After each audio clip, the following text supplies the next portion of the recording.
Alright guys, Soccerworld Fan TV here. We have the one and only Zain. Just saw his team absolutely thrash Real Sociedad, but mate, just talk about the game. What did you think? Yeah, I mean, I thought overall it was an exceptional performance. Maguire was rock solid. Bruno, as usual, scores 2 goals. I mean, the man can do nothing wrong at this point. Rashford had a couple chances, but he eventually scored as well. He had the beautiful pass for the first goal. Fred had a beautiful pass to Rashford. Dan James was actually good today. And on the plus point, we got to see Ahmed's debut, so that was exciting. And I hopefully he gets more games in the future. But yeah, overall, I'm just pretty pleased with the result. They finished the game off in the first leg, which is what I wanted them to do. So yeah, no complaints.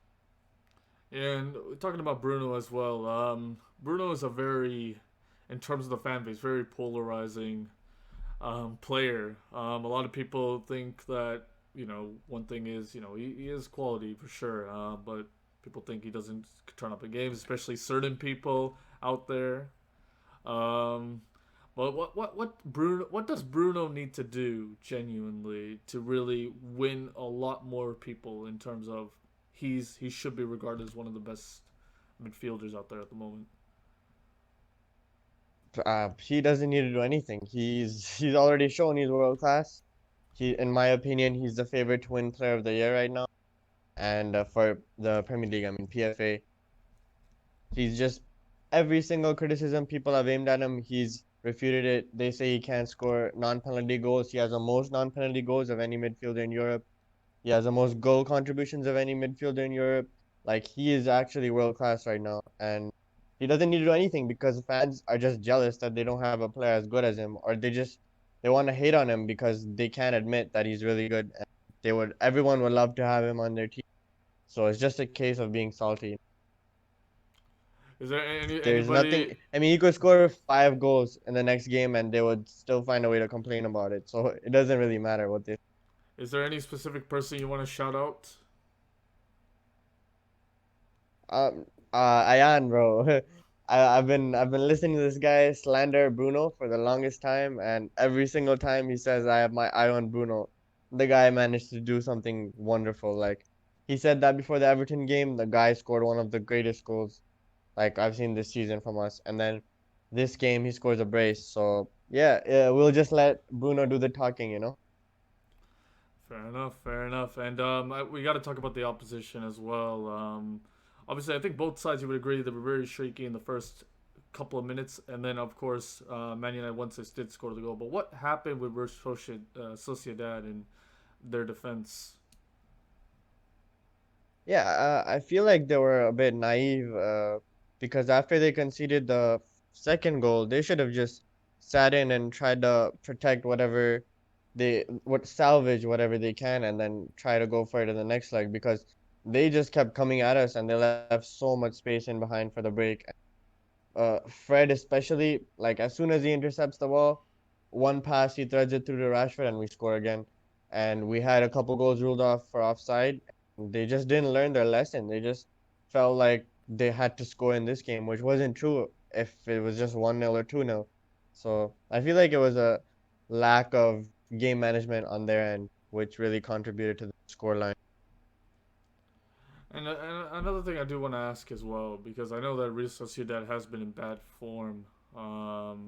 They did brilliantly as well. But do you think it's just maybe down to that, or do you think that maybe it's due to the intensity and the physicality of the Premier League just overpowered, the Liga's technicality, I guess, kind of gameplay, if that makes sense.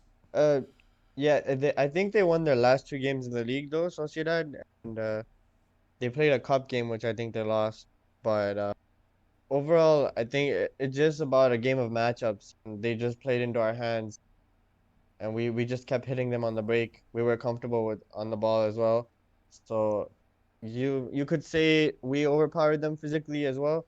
But in terms of La Liga versus Premier League, I don't think this is a fair assessment because we are like on form, and as the league table says, we are Premier League's second best team right now. And they're fifth in the league. in their league, and especially with the way Barcelona and Spain, Real Madrid are playing right now. If they were truly a quality team, they would be closer to them. I feel. So yeah, it's just a bit of a men against boys comparison. Hmm. And obviously, Manchester United, obviously in the league, they've kind of been in shaky form recent time, but still they are second in the league, you know, and deservedly there. Um, they're still in the two cup competition, the FA Cup and the Europa League. Do you think that Ole Gunnar Solskjaer this season, because of what he has done and everything, do you think that it's now mandatory that they should win at least one trophy this season, especially with the progression of the team? Yeah, I mean, yeah, exactly. With the, I mean, it's only logical with the natural steps of progression. Like we went from, I believe we finished third last year, and now, so from the beginning of the season, I said that we need to close the gap on Liverpool and Man City, and it doesn't matter if we finish third, but we have to close the gap and win a trophy. And obviously, I didn't expect Liverpool to drop off in that way. So we're second, which is the next best thing. And I would say we need to win a trophy this year, not just because of Ollie having to prove something, it's for the squad as well, because they're a young squad generally. And I think just winning that trophy really brings the belief and that winning mentality. So I wouldn't differentiate, like I wouldn't favor any trophy over the other, Europa League or FA Cup. Either one I'll take. So just win one of those and finish second at the end of the season, and I'll be happy. Right. Because a title challenge, yeah, it's just 6 months too soon. I feel like it was premature, and next year is when we should really push for. I do want to ask though because I remember that Jose Mourinho as well. He brought you guys to second place as well, and then there was a big dropout at the end. Is there a possibility that this could be just another sign of it's a false dawn? You went to up and then all of a sudden it could come crashing. Do you think it could be another case of that, or do you think that this side is different? This side will become resilience. They'll learn from their mistakes and they'll push on for a more prosperous future for Manchester United. If you We're comparing it to that season, it was very clear how far behind we were at Man City that year, and the league was basically done. I'd say in November. I think we were out of the race, and they were way ahead of us. So we we weren't that convincing. Like we had 81 points and we were better than the rest, but it was more of just the others not being that good. City just clearly ahead of everyone. And I think that this year, I would put more faith into us because there has been the gradual progression from last year and the season before that. Whereas with Mourinho, you always know it's a short-term 3-year thing, and the second year was our best season of the lot. And after that, you know the eventual drop off is. So I'm a bit more confident this time, and I have faith in the manager, and he has my full backing. Right, and for sure, because we heard other people say like, yes, Ollie's done a pretty good job. They won't deny it, but they think that it's down to individual excellence over the actual manager and what he's doing and everything. And what do you have to say to people that critique like that? Yeah, yeah. Actually, I wanted to say something about that. Like, you look at other teams, right? You look at PSG the other day, Mbappe scores a hat trick. No one said that it's down to individual brilliance. It was like everyone's praising PSG, Man City yesterday. They're 1-1. They could out of nothing. Mahrez scores a beautiful goal, curls it in. Then Bernardo Silva does the same. It's not about individual brilliance. It's about, oh, Man City's a machine and they keep on winning. It seems to me that people want to find reasons to criticize the manager and just don't want to give him any credit for anything the team does. Like the goals today, like what part of that was individual brilliance? Like we had a clear plan to hit them on the break. Fred intercepts the ball, threads it in for Rashford. Rashford for the first goal does the same when Bruno running in behind. So even the second goal is a beautiful counterattack. Rashford to Dan James. Dan James lays it off to Bruno, and Bruno scores. Hmm. So they're all team goals. I don't understand what the individual brilliance factor. If anything, Pogba was the one who was creating individual moments of brilliance, and he's missing right now. Yeah, I don't know. I don't get it.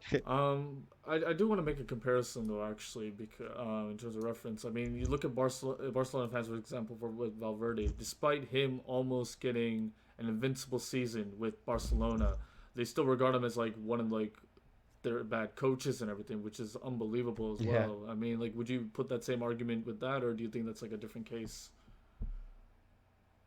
No, I mean, every Barca manager, I think it's just such a tough job for them because whenever they play well, it's all Messi, and when they don't play well, it's like the players around them aren't performing, the coach isn't good enough. So the coach just becomes a scapegoat every time they're struggling. Yeah, I sympathize with them. I guess it's not that bad for Ali, but I mean, it's getting to that point. Every time we win, they're saying it's Bruno, the managers, and I do see similarities in the comparison, but maybe not exactly.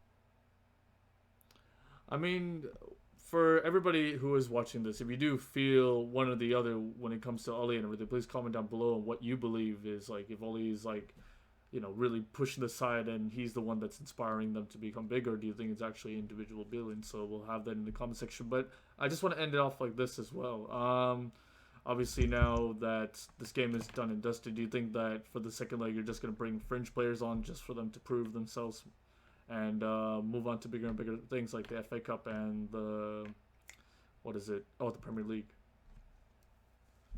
Yeah, because the next leg we play them, I think Chelsea's right after that game, so there's no reason why we have to play our main players. We had two youngsters in the squad today, Shortire and Ahmed. So I expect one of them to start, one of the other one to come off the bench. Martial should get a start, I feel, because Cavani is he was injured today, so he wasn't in the squad, but I think he'll be fit enough for the league. So yeah, they should play their fringe players. Mata should get a game, and Tellez because they'll rest Shaw and Dino. So yeah, they should just take that game as players running. It would be like a training game. So just get them to match fitness, get some goals maybe for the con. But yeah, I think the tie is done. All right, guys, and Zain, thank you so much for your opinion on the game. Please, if you like his video, please, if you like his opinions, please like the video. Please share this video, and please, of course, subscribe to the Soccerworld channel, where we'll have the biggest of games, Champions League, Premier League, and of course the Europa League as well. And Zain, thank you so much for giving your opinions on the game. I hope to see you soon, man.